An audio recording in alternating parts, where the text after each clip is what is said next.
изнурительные и иногда бессмысленные диеты тоже можно забыть. Правда, при условии, что вам удалось разжиться экспериментальным пока аппаратом DietFont. В его память заложено изображение и описание почти 100 тысяч самых распространенных блюд и продуктов. Нужно это для того, чтобы аппарат мог по одной лишь фотке тарелки понять, какое количество калорий она в себя вмещает, и дать моднице рекомендации о том, в каком количестве можно позволить себе угощение. К слову, если фоткать все, что ешь, аппарат составит для себя более полное представление о рационе питания и сможет заменить не только диету, но и опытного диетолога.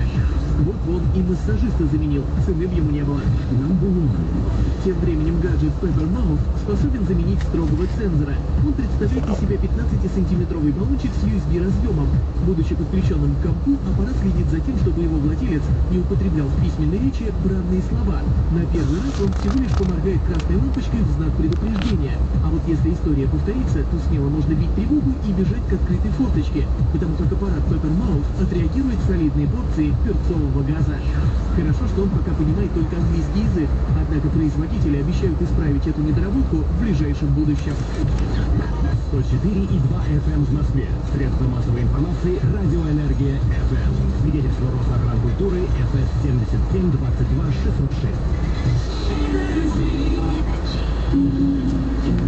606. На улице 44 градуса мороза.